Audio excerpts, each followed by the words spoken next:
হাজো শুৱালকুছি সমষ্টিত অৰুণোদয় আঁচনি ৩.০ মুকলি কৰে মন্ত্ৰী অজন্তা নেওগে।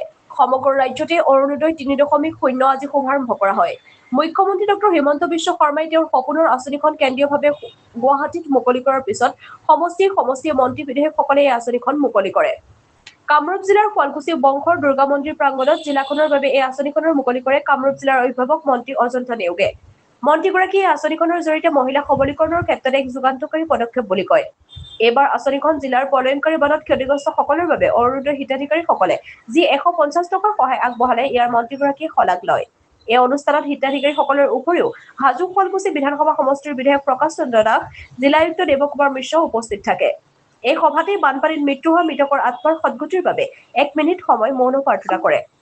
হাজোৰ পৰা কমলাকান্ত দাসৰ ৰিপৰ্ট AIN লাইভ। নিৰ্বাচনৰ পিছত আমাৰ মুখ্যমন্ত্ৰী ডাঙৰ নেতৃত্বত চৰকাৰ হোৱাৰ পিছত অৰুণোদয় আঁচনিখন আকৌ আৰম্ভণি হৈছে আৰু অসমত প্ৰায় ৩৭ লাখ মহিলাই এই আঁচনিত অন্তৰ্ভুক্ত হৈছে। মই যিসকল আই মাতৃয়ে এই আঁচনিত অন্তৰ্ভুক্ত হৈছে সকলোকে শুভকামনা জ্ঞাপন কৰিছোঁ আৰু বিশেষভাৱে আজি 4খন যি বানাক্ৰান্ত জিলা, 4খন শিৱসাগৰ, চৰাইদেউ, যোৰহাট, গোলাঘাট, এই জিলাখনৰ আই মাতৃসকল বা লোকসকলে বানাক্ৰান্ত লোকসকলৰে অৰুণোদয় পৰিয়ালৰ পৰা তেওঁলোকে ১৫০ টকা আগবঢ়াই দিছে। মই সকলো আই মাতৃকে এইখন তেওঁলোকে সমমৰ্যাদা দেখুওৱাৰ বাবেও কৃতজ্ঞতা জ্ঞাপন কৰিছোঁ। অৰুণোদয় আঁচনি ইতিমধ্যে ভাৰতবৰ্ষৰ সকলোতে সমাদৃত হৈছে আৰু মুখ্যমন্ত্ৰী ডাঙৰীয়াই কৈছে যে এই আঁচনিৰ জৰিয়তে এটা অৰুণোদয় পৰিয়ালৰ মহিলাসকলে লোনো ল'ব পাৰিব, যাতে এডভান্সো ল'ব পাৰিব, তেনেকুৱা ধৰণৰ সুবিধা আগবঢ়াইছে। এই আঁচনিৰ পৰিসৰ ক্ৰমাগতভাৱে ভৱিষ্যতে আগবাঢ়ি যাব আৰু মহিলাসকল সবলীকৰণৰ ক্ষেত্ৰত ই এক বলিষ্ঠ ভূমিকা গ্ৰহণ কৰিব, তাকে মই কামনা কৰিছোঁ। আজি অৰুণোদয় 3.0 অসমৰ মাননীয় মুখ্যমন্ত্ৰীয়ে কেন্দ্ৰীয়ভাৱে গুৱাহাটীত ইয়াৰ শুভ উদ্বোধন কৰিলে।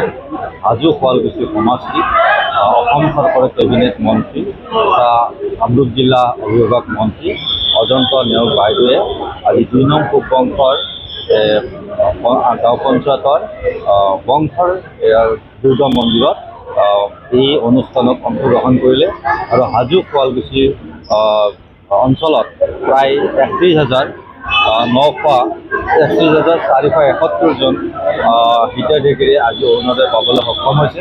মই মাননীয় মুখ্যমন্ত্ৰী মহোদয়ক ধন্যবাদ জ্ঞাপন কৰিছোঁ আৰু আজিৰ এই অনুষ্ঠানত উপস্থিত থাকি আমাৰ কেবিনেট মন্ত্ৰী অজন্তা নেওগ বাইদেৱে আমাক যি ধৰণে সাহস আৰু প্ৰেৰণা দিলে আৰু আমাৰ মহিলা অৰুণোদয় পাবলৈ সক্ষম হোৱা মহিলাসকলৰ উদ্দেশ্যে যি ধৰণৰ বাৰ্তা দিলে তাৰ কাৰণে মই বাইদেউকো ধন্যবাদ জ্ঞাপন কৰিছোঁ আৰু অৰুণোদয় আঁচনিৰ জৰিয়তে অসমৰ গ্ৰাম্য অৰ্থনীতিৰ লগতে প্ৰতিটো পৰিয়ালৰ প্ৰতিঘৰ মহিলা যি অৰ্থনৈতিক ভেটি তাক যথেষ্টভাৱে শক্তিশালী কৰিব আৰু এই অৰুণোদয় আঁচনিৰ ১২৫০ টকা এই মাহে যি পোৱাৰ ব্যৱস্থা কৰিছে, এই ১২৫০ টকাৰ টকায়ে যথেষ্টভাৱে অতি দুখীয়া দৰিদ্ৰ মহিলাসকলক জীৱন নিৰ্বাহ কৰাৰ ক্ষেত্ৰত যথেষ্ট অৰিহণা যোগাইছে। গতিকে ভৱিষ্যত দিনত আমাৰ মাননীয় মুখ্যমন্ত্ৰীয়ে কৈছে যে এই আঁচনিখনৰ জৰিয়তে আৰু অধিক মহিলা সবলীকৰণ অৰ্থনৈতিকভাৱে স্বাৱলম্বীকৰণৰ ক্ষেত্ৰত বিশেষ চিন্তা কৰিব বুলি কৈছে। আজিৰ এই 3.0 অৰুণোদয় আঁচনিয়ে অসমৰ প্ৰতিগৰাকী মাতৃক টকা দিব, অৰ্থনৈতিকভাৱে শক্তিশালী কৰিব।